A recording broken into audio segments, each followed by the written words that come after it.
ओम साई राम। साईं बाबा के सभी भक्तों को साई राम। आज इस वीडियो के द्वारा मैं श्री साई सच्चरित्र में से अध्याय 21 और 22 पढ़कर सुनाऊंगी। ये दोनों अध्याय यहाँ पर एक साथ लिखे गए हैं। इन अध्यायों में बाबा ने महत्वपूर्ण और सुंदर उपदेश दिए हैं। इन्हें सुनकर हमारा बाबा से जो स्पिरिचुअल कनेक्शन है वो और मजबूत और स्ट्रॉन्ग हो जाए। अध्याय 21 व 22। गुरु कृपा हो तो ईश्वर कृपा भी होती है। जिस प्रकार एक दयालु माता बालक के उपचार के लिए कड़वी औषधि का बलपूर्वक प्रयोग करती है, उसी प्रकार श्री साईं बाबा भी अपने भक्तों के कल्याणार्थ ही उपदेश दिया करते थे। वे अपनी पद्धति गुप्त न रखकर पूर्ण स्पष्टता को ही अधिक महत्व देते थे। इसी कारण जिन भक्तों ने उनके उपदेशों का पूर्णतः पालन किया, वे अपने ध्येय की प्राप्ति में सफल हुए। श्री साईं बाबा जैसे सद्गुरु ही ज्ञान देकर आत्मा की दिव्यता का अनुभव देने में समर्थ है। विषय वासनाओं से आसक्ति नष्ट कर वे भक्तों की इच्छाओं को पूर्ण कर देते हैं, जिसके फलस्वरूप ही ज्ञान और वैराग्य प्राप्त होकर ज्ञान की उन्नति होती रहती है। यह सब केवल उसी समय संभव है जब हमें सद्गुरु का साथ प्राप्त हो तथा सेवा के पश्चात हम उनके प्रेम को प्राप्त कर सके। तभी भगवान भी जो भक्त काम कल्पत्रु है, हमारी सहायतार्थ आ जाते हैं। वे हमें कष्टों और दुखों से मुक्त कर सुखी बना देते हैं। यह सब प्रगति केवल सद्गुरु की कृपा से ही संभव है, जो कि स्वयं ईश्वर के प्रतीक है। इसलिए हमें सद्गुरु की खोज में सदैव रहना चाहिए। साईं बाबा भी ऐसे ही एक अवतार है। साठे को गुरु चरित्र पारायण का उपदेश। बम्बई के एक व्यापारी श्री साठे को एक बार व्यापार में अधिक हानि हुई। वे अत्यंत अशांत और निराश हो गए। उनके एक मित्र ने उन्हें शिरडी जाने की सलाह दी। सन 1917 में वे शिरडी गए। बाबा के सनातन पूर्ण ब्रह्म दीप्तिमान निर्मल स्वरूप के दर्शन कर उनके मन की व्यग्रता नष्ट हो गई और उनका मन शांत एवं स्थिर हो गया। उन्होंने सोचा कि पूर्व जन्मों के संचित शुभ कर्मों के फल स्वरूप ही आज मैं श्री साईं बाबा के पवित्र चरणों तक पहुंचने में समर्थ हो सका हूँ। श्री साठे दृढ़ संकल्प के व्यक्ति थे, इसलिए उन्होंने शीघ्र ही गुरु चरित्र का पारायण प्रारंभ कर दिया। जब एक सप्ताह में ही चरित्र की प्रथम आवृत्ति समाप्त हो गई, तब बाबा ने उसी रात्रि को उन्हें एक स्वप्न दिया, जो इस प्रकार है। बाबा अपने हाथ में गुरु चरित्र लिए हुए हैं और श्री साठे को कोई विषय समझा रहे हैं तथा श्री साठे सम्मुख बैठे ध्यान पूर्वक श्रवण कर रहे हैं। जब उनकी निद्रा भंग हुई तो स्वप्न को स्मरण कर वे बहुत प्रसन्न हुए। उन्होंने विचार किया कि यह बाबा की अत्यंत कृपा है, जो इस प्रकार अचेतना अवस्था में पड़े हुओं को जागृत कर उन्हें गुरु चरित्र का अमृत पान करने का अवसर प्रदान करते हैं। उन्होंने यह स्वप्न श्री काका साहेब दीक्षित को सुनाया और श्री साईं बाबा के पास प्रार्थना करने को कहा कि इसका यथार्थ अर्थ क्या है और क्या एक सप्ताह का पारायण ही मेरे लिए पर्याप्त है। अथवा उसे पुनः प्रारंभ करूं? श्री काका साहेब दीक्षित ने उचित अवसर पाकर बाबा से पूछा कि हे देव, अपने श्री साठे को क्या उपदेश दिया है? वे एक सरल हृदय भक्त है, इसलिए उनकी मनोकामना आप पूर्ण करें, और हे देवा, कृपा कर उन्हें इस स्वप्न का अर्थ भी समझा दे। तब बाबा बोले कि उन्हें गुरु चरित्र का 1 सप्ताह और पारायण करना उचित है। यदि वे ध्यान पूर्वक पाठ करेंगे तो उनका चित्त शुद्ध हो जाएगा और शीघ्र ही कल्याण होगा। ईश्वर भी प्रसन्न होकर उन्हें भव बंधन से मुक्त कर देंगे। इस अवसर पर श्री हेमाड पंत, जो श्री साई सचरित्र के लेखक हैं, वे भी वहां उपस्थित थे और वे बाबा के चरण कमलों की सेवा कर रहे थे। बाबा के वचन सुनकर उन्हें विचार आया कि साठे को केवल 1 सप्ताह के पारायण से ही मनोवांछित फल की प्राप्ति हो गई, जबकि मैं गत 40 वर्षों से गुरु चरित्र का पारायण कर रहा हूँ, जिसका परिणाम अब तक न निकला। उनका केवल 7 दिनों का शिरडी का निवास सफल हुआ और मेरा गत 7 वर्ष का वास क्या व्यर्थ हो गया? मैं सदा उस कृपा धन की राह देखा करता हूँ जो मेरे ऊपर अमृत वर्षा करे। वे कब मुझे उपदेश देने की कृपा करेंगे? ऐसा विचार उनके मन में आया ही था कि बाबा को सब ज्ञात हो गया। बाबा तो अंतर्यामी है। हेमाड पंत का ऐसा विचार जानकर बाबा ने तुरंत ही उन्हें आज्ञा दी कि श्यामा के यहाँ जाओ और कुछ समय उनसे वार्तालाप कर 15 दक्षिणा ले आओ। बाबा को दया आ गई थी, इसी कारण उन्होंने ऐसी आज्ञा दी। श्री हेमाड पंत शीघ्र श्यामा के घर पहुंचे। श्यामा ने हेमाड पंत से पूछा कि आप यहाँ कैसे? जान पड़ता है कि आप द्वारकामाई से ही आ रहे हैं, तथा आप ऐसे व्यथित और उदास क्यों हैं?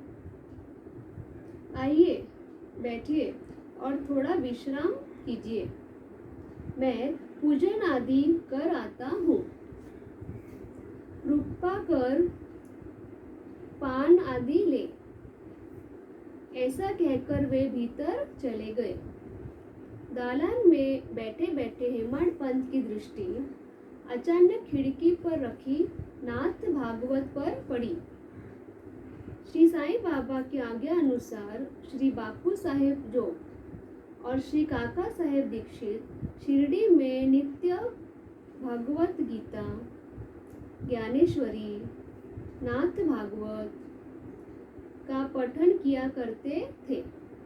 जब भक्तगण बाबा से कोई प्रश्न पूछने आते तो वे कभी आंशिक उत्तर देते और कभी भागवत तथा प्रमुख ग्रंथों का श्रवण करने को कहते थे, जिन्हें सुनने पर भक्तों को अपने प्रश्नों के संतोषप्रद उत्तर प्राप्त हो जाते थे। श्री हेमाड पंत भी नित्य प्रति नाथ भागवत के कुछ अंशों का पाठन किया करते थे,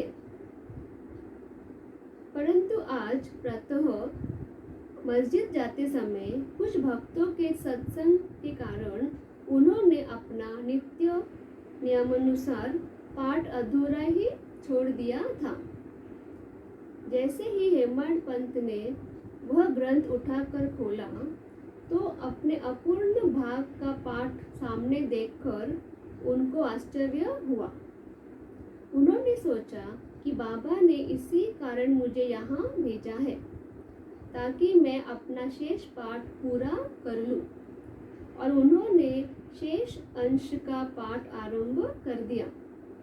पाठ पूर्ण होते ही श्यामा भी बाहर आए और उन दोनों में इस प्रकार वार्तालाप होने लगा। श्यामा बोले, इस परमेश्वर यानी बाबा की लीलाएं अगाध है, जिनका कोई पार नहीं।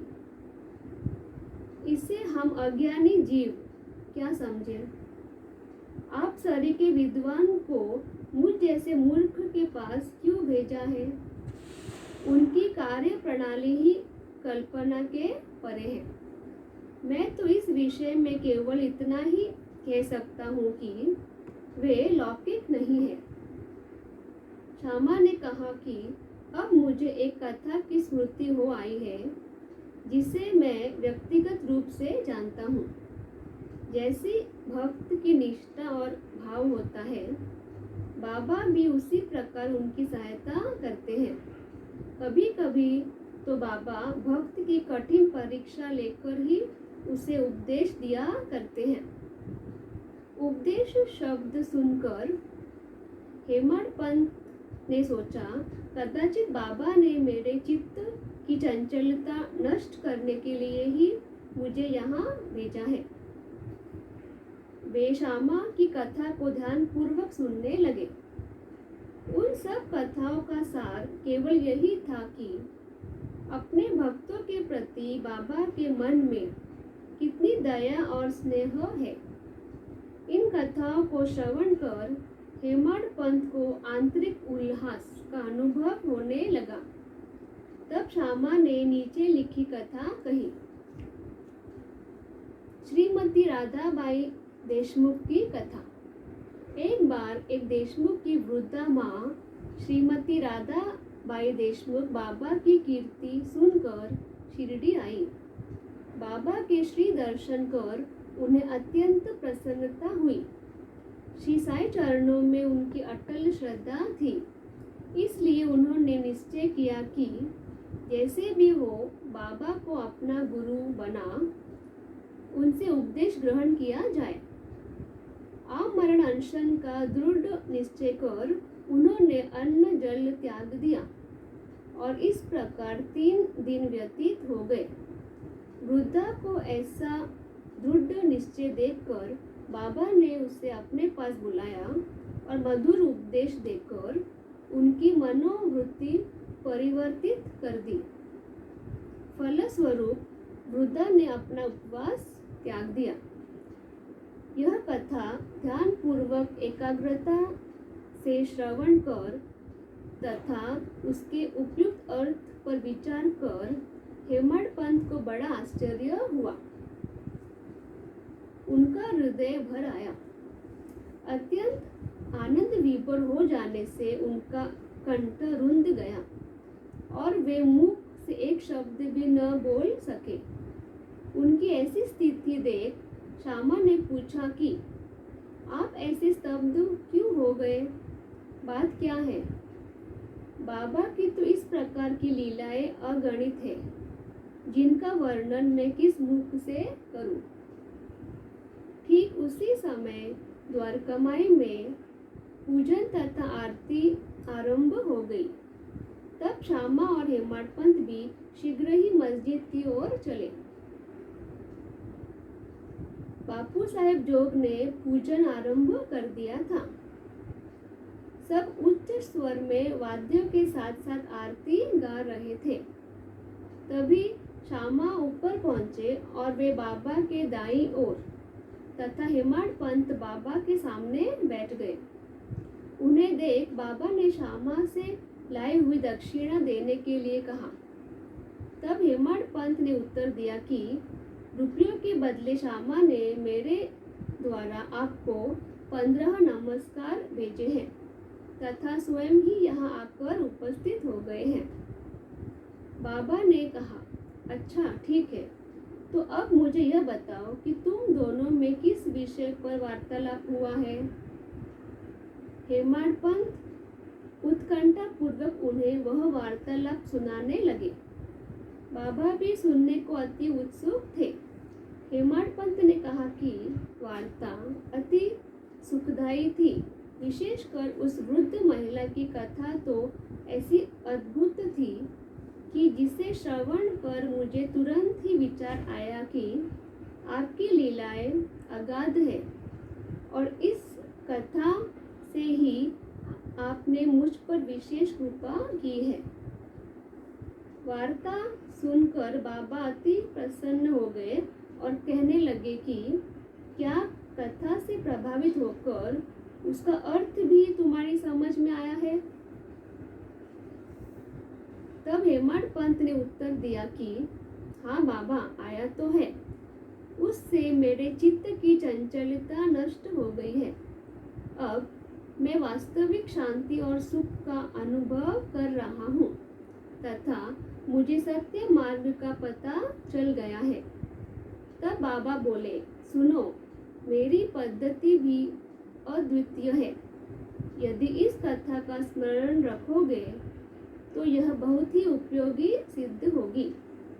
आत्मज्ञान प्राप्त करने के लिए ध्यान अत्यंत आवश्यक है और यदि तुम इसका निरंतर अभ्यास करते रहोगे तो कुप्रवृत्तियां शांत हो जाएंगी।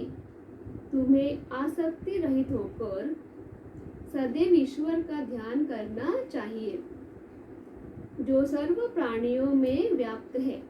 और जब इस प्रकार मन एकाग्र हो जाएगा तो तुम्हें धैर्य प्राप्ति हो जाएगी।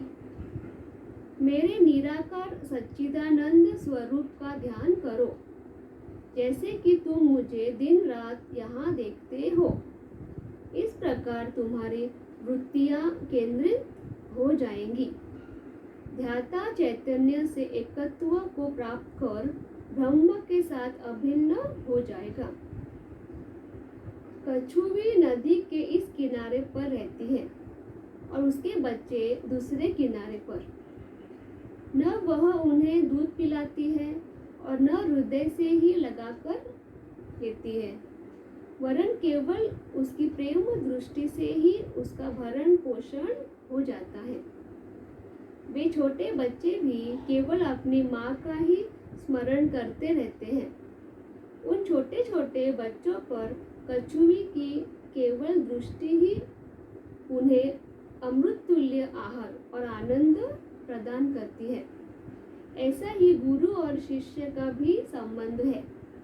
बाबा ने ये अंतिम शब्द कहे ही थे कि आरती समाप्त हो गई और सबने उच्च स्वर से श्री सच्चिदानंद सद्गुरु साईनाथ महाराज की जय बोली। आरती समाप्त होने पर प्रसाद वितरण हुआ। बापू साहेब जोग हमेशा की तरह आगे बढ़े और बाबा को नमस्कार कर कुछ मिश्री का प्रसाद दिया। यह मिश्री हेमंत पंत को देकर बाबा बोले, यदि तुम इस कथा को अच्छी तरह से सदैव स्मरण रखोगे तो तुम्हारी भी स्थिति इस मिश्री के समान मधुर होकर समस्त इच्छाएं पूर्ण हो जाएंगी और तुम सुखी हो जाओगे। हेमंत पंत ने बाबा को साष्टांग प्रणाम किया और स्तुति की, हे प्रभु, इसी प्रकार दया कर सदैव मेरी रक्षा करते रहो।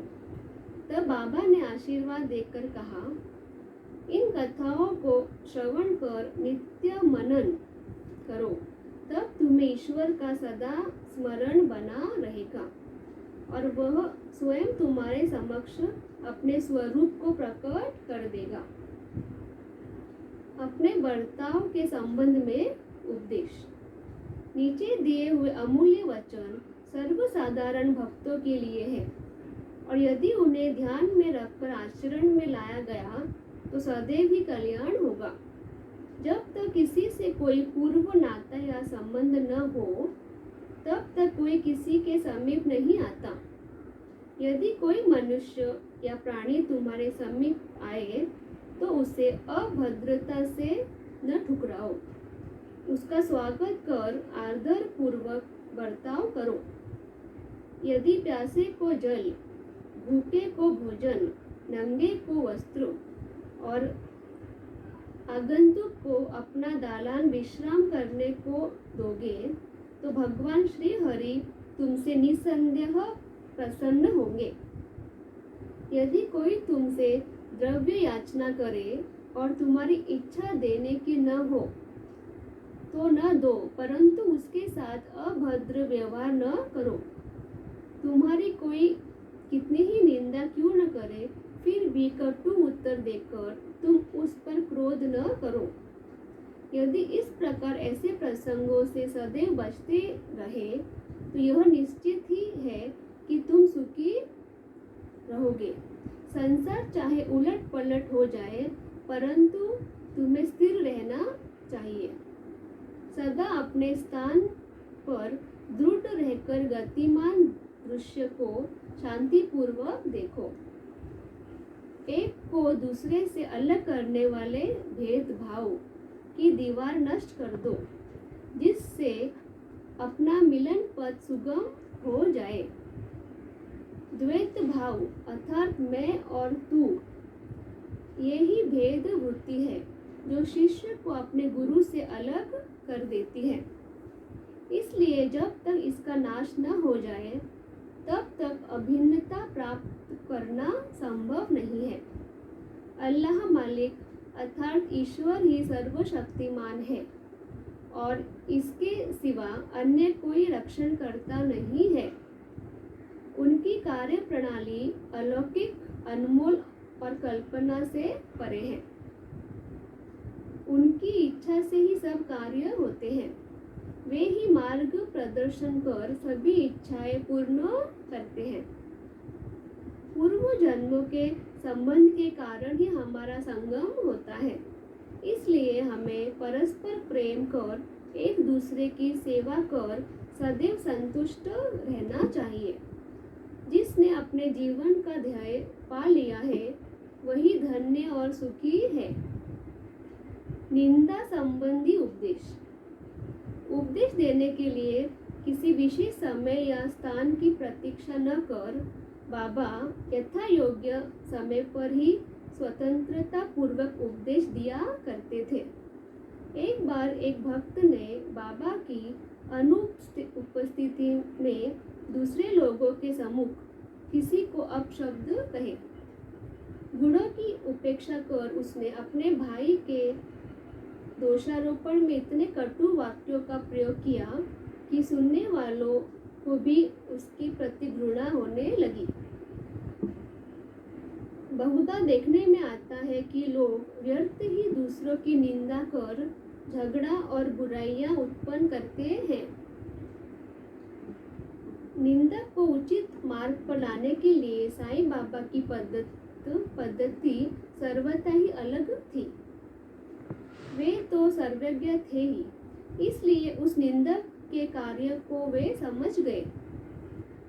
जब लेंडी बार के समीप उससे भेंट हुई तब बाबा ने विष्ठा खाते हुए एक सुअर की ओर उंगली उठाकर उससे कहा कि देखो, वह सुअर कितने प्रेम पूर्वक विष्ठा खा रहा है। विष्ठा यानी गंदगी खा रहा है। तुम भी जी भरकर अपने भाइयों को सदा अपशब्द कहा करते हो और यह तुम्हारा आचरण भी ठीक उसी सुअर जैसा है। अनेक शुभ कर्मों के परिणाम स्वरूप ही तुम्हें मानव तन प्राप्त हुआ और इसलिए यदि तुमने इसी प्रकार आचरण किया तो शिरडी तुम्हारी सहायता ही क्या कर सकेगी। भक्त ने उपदेश ग्रहण कर लिए और वहां से चला गया। इस प्रकार प्रसंगानुसार ही वे उपदेश दिया करते थे। यदि उन पर ध्यान देकर नित्य उनका पालन किया जाए तो आध्यात्मिक ध्येय अधिक दूर न होगा। एक कहावत प्रचलित है कि यदि मेरा श्री हरि होगा तो मुझे चारपाई पर बैठे बैठे ही भोजन पहुंचाएगा। यह कहावत भोजन और वस्त्र के विषय में सत्य प्रतीत हो सकती है, परंतु यदि कोई इस पर विश्वास कर आलस्यवश बैठा रहे तो वह आध्यात्मिक क्षेत्र में कुछ भी प्रगति न कर उल्टे पतन के घोर अंधकार में घिर जाएगा। इसलिए आत्मानुभूति प्राप्ति के लिए प्रत्येक को परिश्रम करना चाहिए और जितना प्रयत्न वह करेगा उतना ही उसके लिए लाभप्रद होगा। बाबा ने कहा है कि मैं तो सर्वव्यापी हूँ और विश्व के समस्त जीव तथा पदार्थों में व्याप्त रहकर भी अनंत हूँ।